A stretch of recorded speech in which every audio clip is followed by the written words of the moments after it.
우리는 일제시대 때 국권을 잃고 뜻을 가지고 있는 애국지사들이 만주로, 그리고 상해로, 또 하와이로 망명의 한을 가지고 조국 독립의 꿈을 가지고 살았습니다. 그들의 인생뿐 아니라 그의 가족까지 담보로 해서 가난과 극심한 고난 속에서 조국의 독립을 위해서 헌신을 했습니다. 그리고 지금부터 68년 전 1948년 8월 15일 대한민국 정부를 수립함을 선포했습니다. 자연히 오늘 우리가 강복절을 맞이하면서 건국의 과정과 건국의 대통령에 대해서 얘기를 할 수밖에 없습니다. 어떤 개인을 우상을 하려고 하거나 계기를 높이려고 하는 생각은 저는 전혀 없습니다. 그러나 우리나라의 대한민국이 세워진 이 건국의 과정과 건국 초기에 우리 기독교와 어떤 상관관계를 가지고 대한민국이 출발했느냐라고 하는 과정은 깊이 들여다볼 필요가 있다고 생각합니다. 역사가들에 의하면 우리나라의 전쟁이 외침이든 내침이든 931번이 있었다고 합니다. 그러니까 우리가 약 5,000년 역사에 930번, 근 1,000번 가까이 전쟁이 일어났다고 하는 것은 5년에 한 번 전쟁이 일어난 셈입니다. 그러니까 국민이 가난하게 살 수밖에 없죠. 늘 전쟁이 났으니까. 우리가 그렇게 자랑하는 조선실록, 왕조실록을 보면은 거의 매일 왕조실록에 기록된 게 뭡니까? 어느 지방에서 어떤 사람 몇 명이 아사 굶어 죽었다. 그 기록이 나와 있습니다. 거의 날마다 우리나라 사람들이 굶어 죽는 얘기만 조선 왕조실록이 기록될 만큼 우리가 가난한 나라였습니다. 가난한 나라였습니다. 6.25 동란 이후에 지금 60년 동안 우리나라는 전쟁을 하지 않고 있습니다. 이것도 하나님의 은혜입니다. 물론 우리나라가 작지만은 우리는 강인한 민족으로, 독립민족으로 살아왔습니다. 우리가 보기에는 중국이 거대한 나라요, 어마어마해서 힘을 갖고 있어가지고 우리가 백전백패할 수밖에 없는 나라처럼 보이지만 역사를 보면 그렇지도 않습니다. 고구려의 을지문덕대에 수나라 양제가 130만 대군을 데리고 왔습니다. 우리나라를, 조선을 지배하려고 왔습니다. 30만 명이 압록강을 건너서 평양까지 왔다가 을지문덕에 의해서, 살수대첩에 의해서 2,600명만 살고 나머지가 다 죽었습니다. 거대한 중국과 싸워 이긴 민족입니다. 강인한 민족입니다. 고려시대 때 또 거란 민족 30만 명이 침입해 왔지만 강감찬 장군이 30만의 거란을 물리쳤습니다.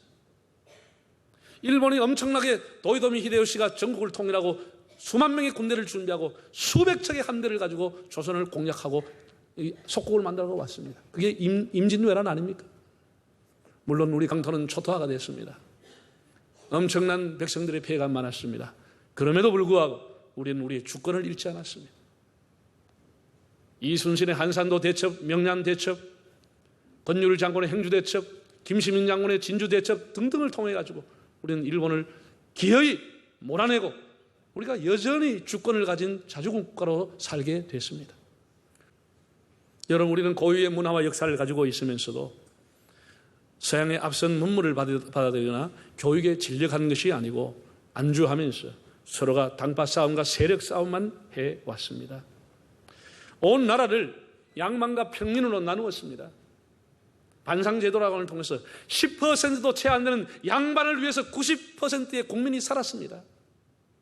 1년 내내도 배고프게 농사 지어가지고 양반들 다 섬겼습니다. 나라 임금에게 잘 보이면 그 양반들에게 임금이 간 땅을 줬습니다. 선물로. 그래서 그 자손들은 농사 짓지 않고도 50% 이상의 소작을 받아먹고 살았습니다. 90%는 늘 농사 짓고 배고팠습니다. 그 중에 그 10% 사람들도 자기만을 위해 산 것이 아니고 0.001%도 하는 왕과 왕실의 가족을 위해 충성하고 살았습니다. 왜? 그 왕에게 잘 보여야, 절대 군주에게 잘 보여야 자기와 자기 후손이 떵떵거리고 살 수 있기 때문에 이런 구조 속에서 우리가 살아왔습니다.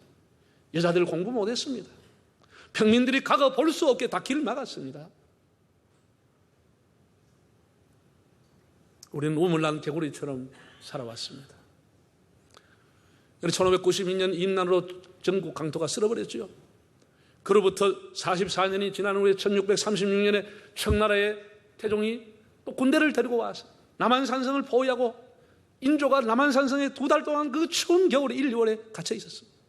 결국은 인조가 삼전도에 와서 머리를 3번이나 절을 하고 이마를 3번이나 땅에 박으면서 청나라의 오랑캐라고 했던 청나라에 항복을 했습니다. 그게 삼전도 굴욕입니다. 그로부터 300년 동안 청나라 중국을 우린 속국으로 대국으로 섬겼습니다. 해마다 공추를, 해마다 농사짓고 해마다 처녀를 공출하고 해마다 사신이 가서 절하고. 그러면 그렇게 우리가 철석같이 믿고 있었던 중국, 대국인 중국은 어떻게 했습니까? 19세기 초에 영국과 프랑스 함대가 중국에 와서 통상을 교육을 하고 통상 조약을 맺자고 했을 때 처음에는 중국이 거절했습니다.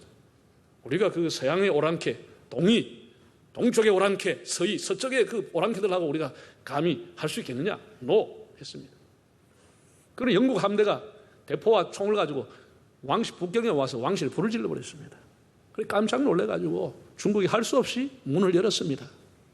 중국조차도 이미 국군이 쇠하여 가고 있었습니다. 그런데 우리나라에서는 이모군란이 일어났지요. 갑신정변이 일어났지요. 수구파와 개화파가 늘 싸움했지요. 거기다가 폭정에 의한 동학난이 일어나면서 조정이 정신을 못 차려버렸어요. 그런 동안에 조정에서 청나라의 군대를 요청하니까 원세계라고 하는 중국 27살짜리 장군이 와서 세상에 4대문 안에 임금만이 타고 다닐 수 있는 가마를 타고 왕궁까지 들어갔습니다. 그 교만하게. 그런 굴욕을 우리가 당했습니다. 청나라 군대가 주둔했습니다. 그걸 계기로 일본 나라가 군대를 또 주둔시켰습니다. 한양 한복판에다. 그래서 그 두 나라가 서로 싸움을 한 것이 소위 말해서 청일 전쟁입니다. 우리가 그렇게 믿고 있던 중국이, 대국이 세상에 조그마한 섬나라였는데 지고 군대를 철수해 나간 거 청일 전쟁에서 일본이 이겨버린 것이죠. 그래서 조정이 혼란이 와버린 거예요. 몇백 년을 섬겼던 중국이 썩은 기둥을 끌어안았던 것처럼 무너져 버리고 일본에 지는 걸 보고 나라가 방향을 잃어버린 거예요. 방향을 잃어버린 거예요. 그래서 이제 일본이 우리나라의 내정을 구체적으로 간섭하게 된 거예요. 이렇게 해라, 저렇게 해라. 고종이 견디다 못해가 고종이 어디로 갔지요? 러시아 공사관 아간 파천한 건 아닙니까? 그동안에 일본의 폭도들이 왕실에 들어와서 내전에 와서 명성왕후를 그냥 못 베어 죽였습니다. 불질러버렸습니다. 시체를. 이런 참혹한 일을 우리가 겪으면서도 우리가 외세만 의지하고 있다가 그냥 나라의 주권을 결국은 다 잃어버리고 만 겁니다. 일제강점기에 우리나라 한국교회는 가장 큰 시련을 겪었습니다. 주권을 잃은 것도 억울한데 우리는 신앙을 강제당하고 일본에 의해서 신사참배 예배를 드리기 전에 동방요배를 드리게 하고 우상숭배를 하게 하고 그 반대하고 거절하는 사람은 학교를 통폐합시키고 교회를 통폐합시키고 지도자들이 잡혀가서 고문을 받고 옥고를 치렀습니다. 대동아 전쟁을 일으켜서 교회 종을 다 떼가갔습니다. 우리 대한민국의 사람들 남자들은 저 광산으로 징용해가고 학도병으로 군대로 끌고 가고 여자들은 위안부로 끌고 가고 또 벌목장으로 끌고 가고 전쟁이 나면 조선 사람을 제일 앞에 세우고 총알을 가지고 일본이 삼았습니다. 그러니 뜻 있는 사람은 한국에 있지 못하고 중국과 상해, 만주, 하와이로 갈 수밖에 없었습니다. 이승만은 1875년 고종 12년 황해도에서 출생했습니다. 이승만은 전주이시 양녕대군의 17대 손입니다. 몰락한 양반 가문으로 한양에서 황해도로 이주를 한 가문입니다. 과거에 낙방에서 실망하고 있던 중에 자기의 서당에 다니는 친구인 신긍우라고 하는 사람이 찾아와서 선교사들이 세운 배제학당에 가서 외국 문물을 배우자고 권했습니다. 그래서 이 사람이 영어를 배우고 외국 문물을 배운다고 하는 것에 매료가 돼가지고 배제학당을 이승만이가 입학하게 됩니다. 그런데 사람이 얼마나 머리가 좋고 똑똑했는지 배제학당에 가서 1년이 채 안 돼서 영어를 상당히 해가지고 제중원에 있는 미국에 온 의사 화이팅이라고 하는 의사의 조선어 개인 교사가 됐습니다.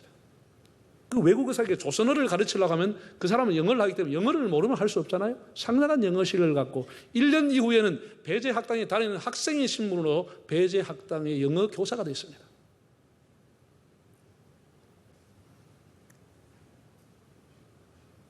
그는 배제학당에서 민주주의라고 하는 단어를 처음 듣게 됐습니다.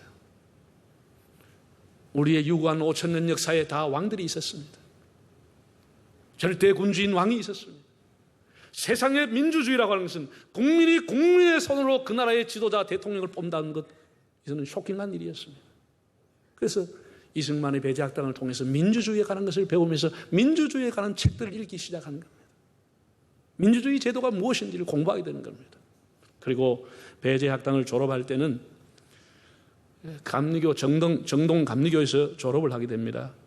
그 당시에 이제 내무 대신, 탕무 대신 이런 대신들하고 한성부 판윤, 서울, 우리로 말하면 서울시장, 미국 공사, 영국 공사 이런 귀빈들하고 600명이 모인 자리에서 이승만이 한국의 독립이라는 제목으로 영어 연설을 했습니다. 대단하죠. 한국의 독립. 졸업한 후에 1898년에 최초로 우리나라의 신문인 협성의 해보라고 하는 신문을 만들었습니다. 우리나라 최초로 만든 민간인들이 만든 신문이죠. 협성의 해보. 한 주일에 한 번 나온 주간지였습니다. 그 해보에 실었던 내용은 군주정치, 왕정제도보다는 민주주의가 좋은 것이다. 이걸 민주주의를 소개한 거예요.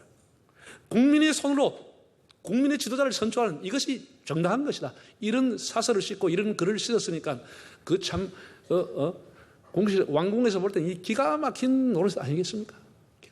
그래서 기회를 보다가 결국은 독립협회에 간섭받은 것을 핑계로 삼아서 이승만이가 한성 감옥에 갇혔습니다. 체포했어요. 한성 감옥에서 사형 선고를 받았습니다. 사형수가 됐습니다. 그런데 왕실의 자손이라는 것 때문에 종신직으로 사형을 면하게 됐습니다. 그냥 이제 우리처럼 지금 여러분 감옥 생각하면 안 됩니다. 이승만의 기록을 보면은, 그 사진을 보면은 목에 10kg 이상 되는 칼을 차고 중재인이기 때문에 쇠사슬에 손과 발목이 다 묶여가지고 그 좁은 데서 눕지도 못하고 그 복잡한 데서 여러 사람과 함께 하루에 한 끼 내지 두 끼를 먹으면서 감옥 생활하는 겁니다. 희망이 없는 거죠. 대역죄인이니까. 옆에 있는 사람들까지도 이승만은 아무도 대화를 해주지 않는 거예요. 대역죄인이니까. 왕을 시해하려고 하고 왕을 끌어내려고 했던 사람이 대역죄인이 되었어요. 그런데 알렌 언더우드 선교사들이 감옥을 찾아왔습니다. 그들이 감옥을 찾아온 이유는 간단했습니다. 왜? 너무 탁월하고 젊고 영어를 잘하는 사람인데 앞으로 조선의 전도사로 목사로 키워보려고, 그럼 이렇게 영어 잘하니까 자기들하고 통할 수도 있고 이 사람을 키워보려고 찾아온 겁니다. 와서 미국 정부에다가 욕을 한 겁니다. 미국 정부가 조선 왕실에 압력을 넣어가지고 정치범 이승만을 석방시켜줘라. 이 사람은 부도덕한 사람이 아니다. 이 정치범이니까 석방시켜줘라. 이렇게 압력을 넣어가 결국은 5년 7개월을 살다가 종신형으로 형고받았던 이승만이가 풀려나게 됩니다. 그리고 선교사들이 그 5년 7년 동안 그냥 두지 않고 영어로 된 책, 많은 책들을 구해가지고 그 감옥에 넣어주었습니다. 그 감옥이 도서관이 될 만큼 수백 건의 책을 갖다 놓고 그 안에서 이승만이가 드디어 예수를 믿게 되는 겁니다. 그는 그전까지 배제학당을 다니면서 선교사들의 설교를 들으면서도 속으로 늘 나는 서양의 종교를 믿지 않는다 이렇게 거부해 왔던 사람입니다. 그 고난을 통해서 칼을 차고 고통을 통해서 성사를 통해서 감동을 받고 성령을 받고 성경책을 얼마나 머리 좋은지 하루 종일 하는 게 없으니까 성경을 읽었는데 거의 성경을 외우다시피 읽었다는 거예요. 성경을. 그리고 자기가 칼 차고 못 넘기니까 옆에 있는 제수도 좀 넘겨주라고. 그럼 그 사람이 또 넘겨줘. 그 사람이 넘겨놓고 가면 하루 종일 보는 거예요. 그렇게 해서 그가 예수를 믿으면서 두 가지 결심을 했습니다.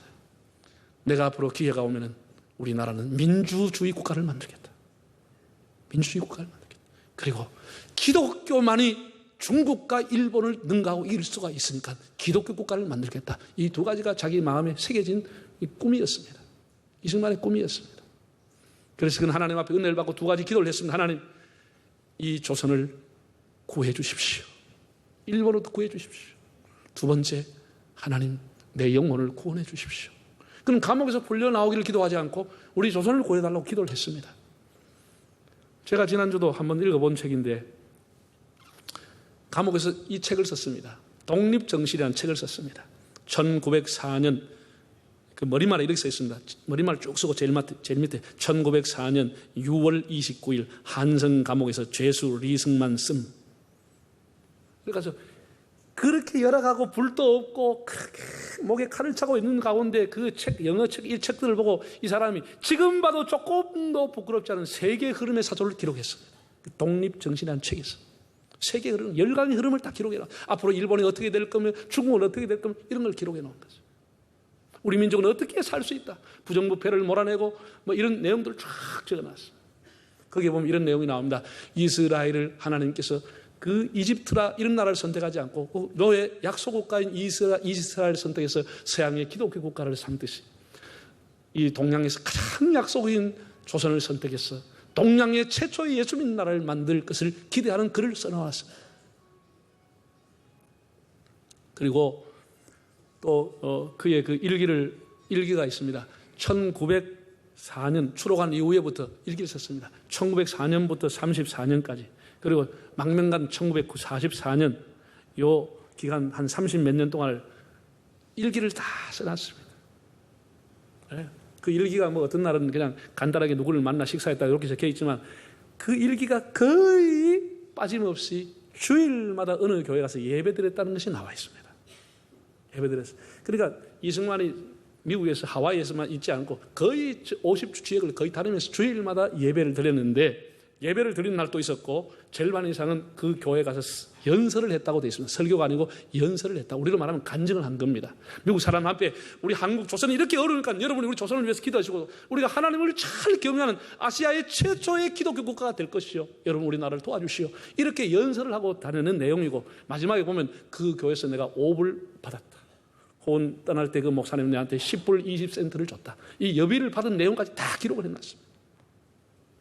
다니면서 여러분이 조선을 위해 기도하고 조선을 후원하고 조선을 도와주면은 우리 조선은 아시아에서 최초의 기독교 국가가 될 것이요, 이렇게 연설하고 다녔다는 일기 내용이 거의 주종입니다. 여러분 이승만에 대해서 우리 국가는, 국민들의 역사는 그 명암이 극명합니다. 저는 정치적인 얘기를 평가하고 싶지 않습니다. 여러분이 다 아시니까. 예. 그럼 뭐 장기 집권하고 4.4 5.18 개헌하고 이렇게 해가지고 자유당 부정선거 해가지고 했던 거 다 아는 사실이니까 저는 정치적인 얘기는 하고 싶지 않습니다. 건국 초기에 이승만을 통해서 하나님이 어떻게 역사했는가, 이런 것을 오늘 여러분에게 말씀을 드리려고 합니다. 사람들은 그렇게 평가합니다. 이승만, 박정희, 이승만은 건국의 아버지가 아니고 망국의 아버지다. 그는 국부가 아니고 악부다. 그는 장기 독재자다. 역사에서 태어나지 말아야 할 인물이다. 이렇게 아주 가혹한 평을 하는 사람도 있습니다. 물론 그 사람이 가혹한 평가한 데 대해서 저는 반론을 제기하고 싶지는 않습니다. 그럼 해방 이후에 그럼 어떤 일이 있었습니까? 1948년도 5월 10일 날 역사적인 우리나라의 재헌의원 투표를 했습니다. 우리 국민의 손으로 얻은 최초의 국회의원을 선출합니다. 5월 10일 날. 그런데 투표율이 90.5%. 얼마나 많은 사람들이 투표를 했습니까? 90.5%인데 198명의 재헌의원, 국회의원이 당선이 됐습니다. 5월 31일 재헌국회 개원식이 열렸습니다. 198명이 투표해서 이승만 씨가 188표를 얻어서 초대 국회의장으로 당선이 됐습니다. 지금도 여러분 정부의 보관 문서, 국회 속기록을 보면 회의록 1페이지에 이렇게 나와 있습니다. 초대 국회의장 이승만의 개사. 유구한 반만 년 역사에 처음으로 민주주의 시대를 열고 국회를 개원하게 되었습니다. 이것은 사람의 힘이 아니라 살아계신 하나님의 도우심입니다.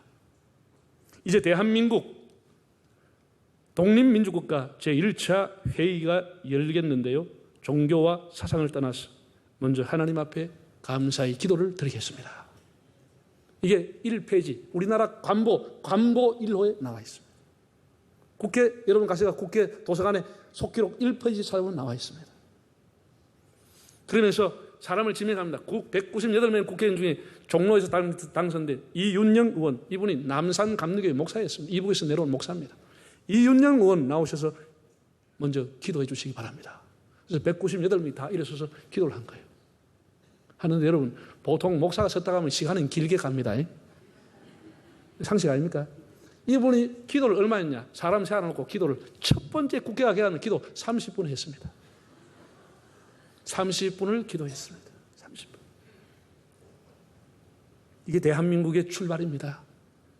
이게 우리나라 국회의 출발입니다. 기독교 복음이 1884년에 들어오고 61년 만에 1%밖에 안 하는 기독교인이 있던 이 시대에 그런 대내외 대한민국을 선포하면서 하나님의 이름을 2번이나 시작하면서 들먹였습니다. 내가 살아있는 것 하나님의 은총이다. 내가 사랑하는 동포 앞에서 선서하지만 하나님 앞과 동포 앞에 선서하는 것입니다. 이렇게 선언을 했습니다. 정말 꿈같은 일이 대한민국 역사에 일어난 것입니다. 여러분 잘 들으십시오. 대한민국의 건국은 이렇게 기도로 시작이 됐습니다. 우리 대한민국은 기도로 나라가 세워졌습니다. 북한은 소련에서 공부하고 왔던 젊은 김일성을 따라서 공산주의를 선택했습니다. 남한은 미국에서 공부했던 프린스턴 정치학 박사인 미국에서 공부했던 이승만을 선택해서 민주주의를 선택했습니다. 오늘의 대한민국 여기에 서 있다고 하는 것은 우리의 출발과 선택이 잘 되었다고 하는 사실입니다. 이승만의 자서는 이렇게 기록되어 있습니다. 예수교가 대한의 장래요 기초이다. 기독교보다 더 좋은 씨도 더 좋은 밭도 없다. 나의 오로지 남은 희망은 한국 사람을 거듭나게 하는 것이요 나의 목적은 이 기독교 교육을 준비하는 일이다 라고 했습니다. 그는 1965년 7월 19일 망명의 한을 가지고 이국 땅 하와이에서 숨을 거두었습니다. 미군 군용기에 시신이 실려 조국 땅에 왔습니다.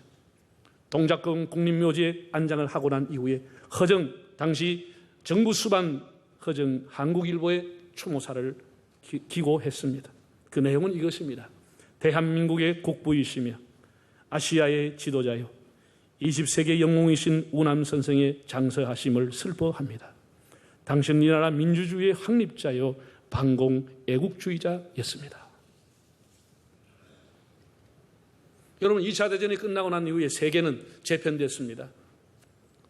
식민지로부터 있던 사람들이 148개 나라가 독립을 했습니다. 신생 독립국이 됐습니다. 그중에 우리나라가 포함되어 있습니다. 그러니까 2차 대전이 일어나기 전까지 얼마나 많은 나라를 몇몇 나라가 지배했는지를 알겠죠. 식민지를 삼았는지. 영국, 뭐 이렇게 힘 있는 나라들이 세상에 2차 대전이 끝나고 148개 나라가 신생 독립국가가 됐습니다. 전쟁 끝나고 난 뒤. 그중에 우리나라가 한 나라입니다. 그런데 그 148개 나라 중에 원조를 받던 나라에서 원조를 주는 나라는 대한민국 하나밖에 없습니다. 6.25 전쟁 이후에는 세계에서 가장 가난했던 나라, 산업화와 민주화를 성공하고 세계화를 위해서 달려가고 있는 나라 대한민국밖에 없습니다. 나는 그 출발이 하나님 앞에 기도함으로 시작했는 것이기 때문인 줄을 믿고 있습니다. 정말 우리가 꿈꾸는 것 같은 우리 시대의 일이 우리 시대에 이루어졌습니다. 우리가 유능한 지도자를 만났기 때문입니다. 철저한 반공주의와 민주주의를 신봉하고 하나님을 믿는 대통령을 만났기에 우리는 오늘에까지 왔습니다. 물론 그 개인의 실수와 허물과 가오가 큽니다. 그러나 이승만은 하나님 앞에 자기가 감옥에서 은혜 받고 기도한 대로 우리 한국 사람이 어디를 가든지 복음을 들을 수 있도록 예수에 대한 말씀을 들을 수 있도록 해야 되겠다고 하는 이 일념을 가지고 한 게 뭐죠? 학교에 가면은 교목을 만나게 했습니다. 교목 제도를 만들었습니다. 군대에 가면은 누굴 만나요? 군목을 만날 수 있도록 군목 제도를 창설했습니다. 교도소에 사람이 실수 교도소에 가서도 목사를 만날 수 있도록 형목 제도를 만들었습니다.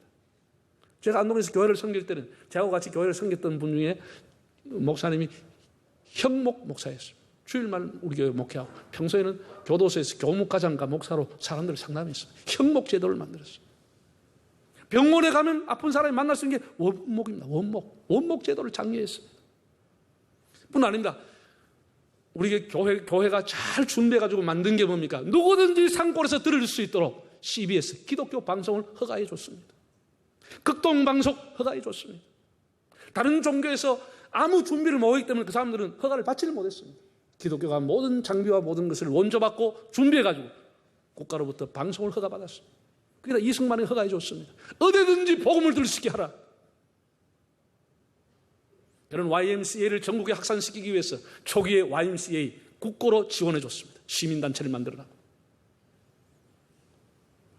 뿐 아니라 이승만은 가장 좋아했던 단어 중에 하나는 이것이었습니다. 성경에 나오는 것 중에 하나님이 우리에게 자유를 주셨으니 다시는 종의 멍에를 매지 말라.